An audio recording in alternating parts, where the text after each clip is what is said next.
Assalamu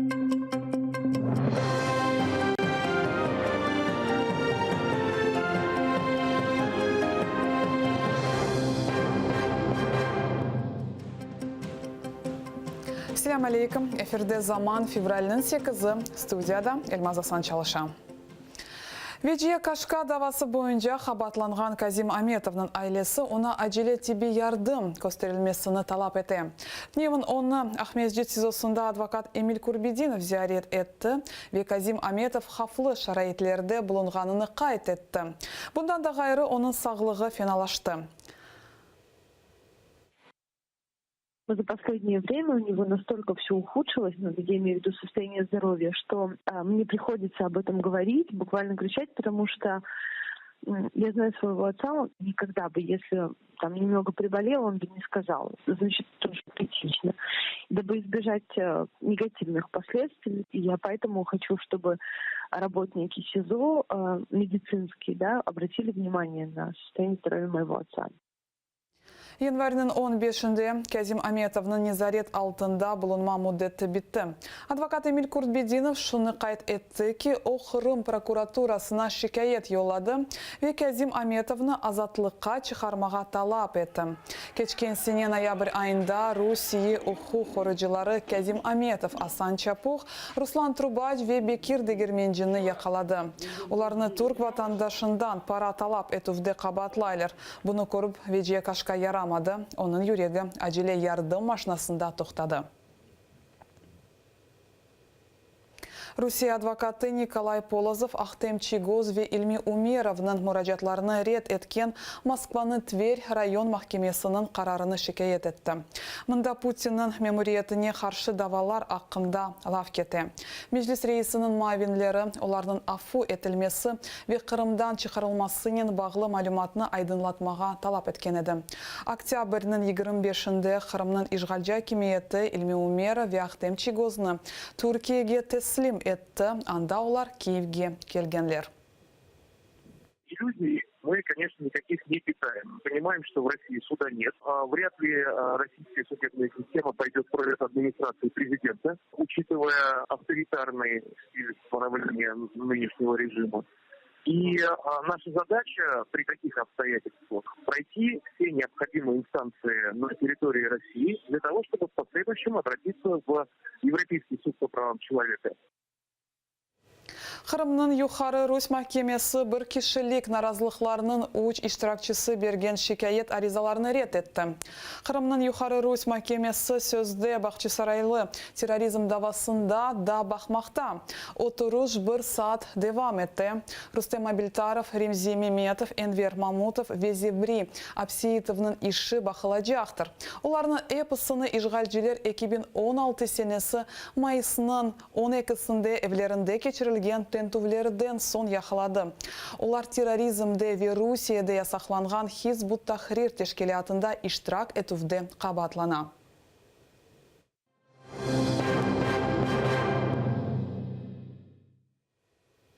Vladimir Balukh 47 yaşını toldura. O Ahmezcid Sizosunda buluna. Yanvarın 16'sında Akşehir rayon mahkemesi ona 3 yıl ve 7 ay hapis cezasını hukumuna çıkardı. Rusya mahsus hizmetleri Vladimir Balukh'ını silah saklamasında kabatladı. Vladimir Balukh öz fikirlerini açık ayta. Kırım işgalinin birinci günlerinde azbarında Ukrayna bayrağını tıkladı. Mahkeme kararından son anası Natalya Balukh bir ozu kaldı. Onun sağlığı fenalaştı, kadın az yürüye ve oğlunu sağına. Ніколи нікому не відказав. В селі, там яка жінка обратилась до нього, в нього як нема врем'я, ну він все одно не відкаже. Він любе врем'я, от ніколи не відкаже. В нього якийсь такий характер, що він не може відказати. І на своєму бензині, на тому мотоблокі, і привезе, і спашить, і засіє, все він робив, все.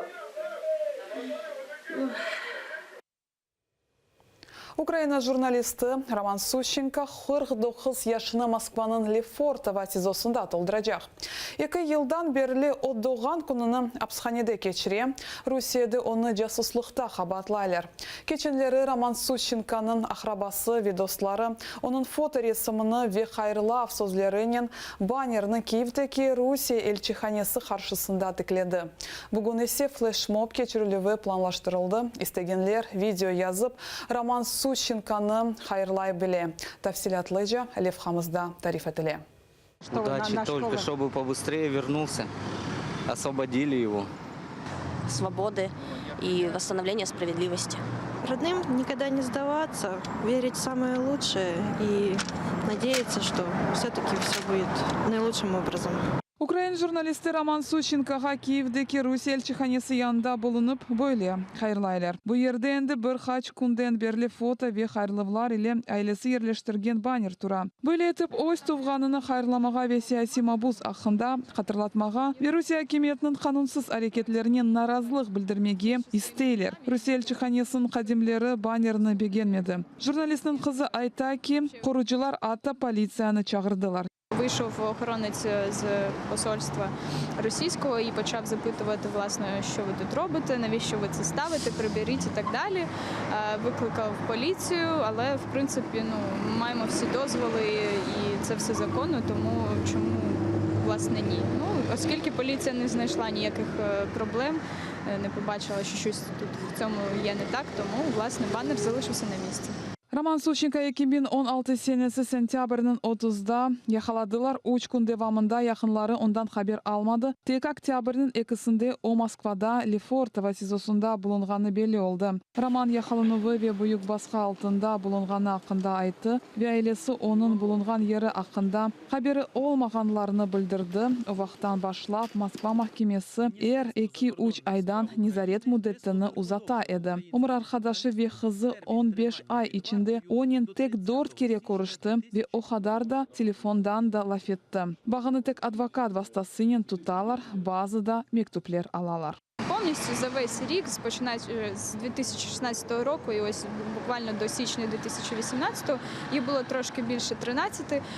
Однак, коли в своєму листі батько написав, що це 47-й його лист до нас, я зрозуміла, що цих листів мало бути вдвічі більше. Роман Сущенко'nun işdeşleri ayta ki Ukrayna Haberler Agentliğine pervasız olmaganlardan çok mektuplar kele. Oksana Noskova 8 yıl devamında 2010 senesine kadar Sущенко'nun beraber çalışaydı. Sonra o Paris'e iş seyahatı sebebinden ketken. 2016 senesinin kuz ayını heyecan ile hatırlayın. Це був шок.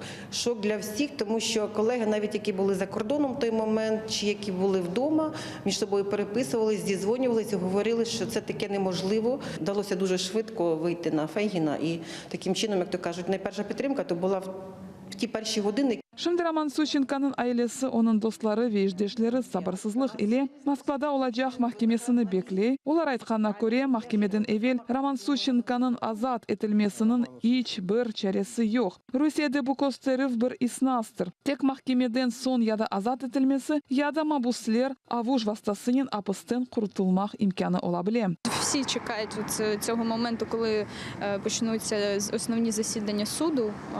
І, власне, я думаю, що тоді якраз і будемо піднімати цю хвилю. Дуже сподіваємося на те, що підтримують цю ініціативу і міжнародні організації, правозахисні організації, журналістські організації по всьому світу. Viktoriya Boyka, Mikita Praskorin, Zaman ATR.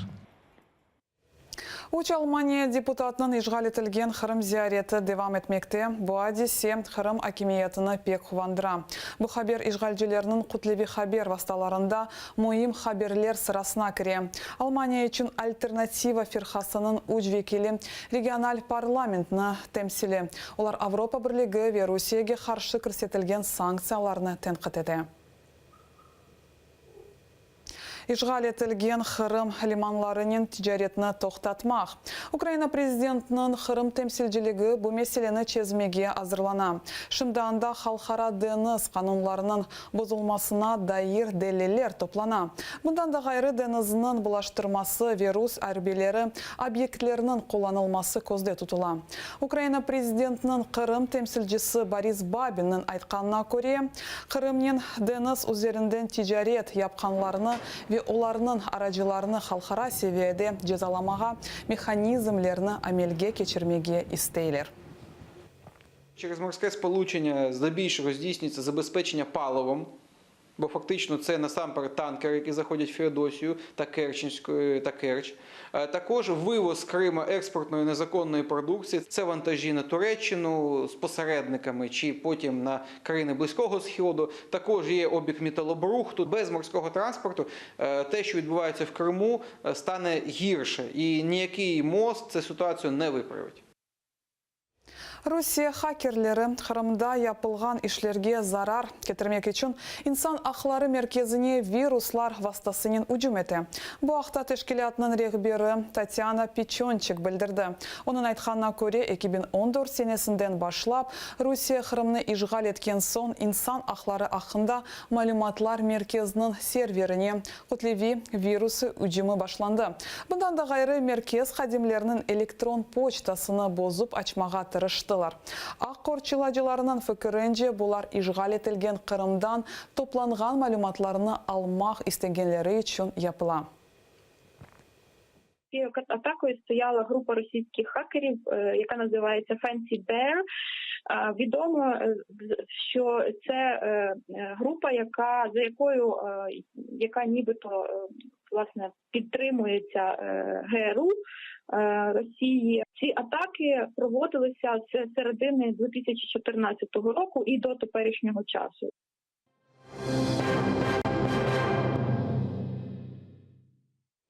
Бахчисарайдaki Хан сарайының вандаллық видеолары пейда алды. Зінжірлі медресе янында ерлі сәкінлер, ескі таван ағачлары ве керамет обасыны көрділер. Бұл қадими элементлер чөплікке атылды. Ишғалжы акимет Хан сарайының бутафорияға чевре. Бұйле тамыр ишлерінден сон медени ядикарлық ЮНЕСКО жедвеліне кіріп оламаз. Бұны ақында Қырым Мұхтар Жумхуриятының милетлер ара мұнасибетлер ишлер комитетінің сабық рейсі Эдем Дудаков білдірді. Вот посмотрите на эту балку, если посмотреть. Она видно, она в срезе, что она в очень хорошем состоянии. Она просто вся намокла. На каждом срезе я вижу нормальную действующую балку, которую вот превратили вот в это. Они говорят, а мы сделаем новый. Ну вопрос-то, это же не реставрация. Сияси мабуслер үшін ресімлер. Қырым балалығы жематлі қасы 2 ай эверсі башлаған яз уметтім акциясына девам еті. Кремль мабуслеріне қол тұтуына бағышланған яны бала ижадыны көстерген фотолар яйынланды. Мүеліфлерінің сырасында қанунсыз яқаланған сияси мабуслерінің балалары да бар. Бұл мектуплеріні сияси мабуслерге бережеклер. На сегодняшний день очень много мы получили писем и рисунков, личных сообщений на страницу крымского детства. Это какие-то мысли, чувства, эмоции детей, а также рисунки, которые родители этих деток отправляют ребятам, политзаключенным. Шымділік бұл сонки хаберіміздір кележек яйынларымызны сейір етіңіз, атайрелі олыңыз.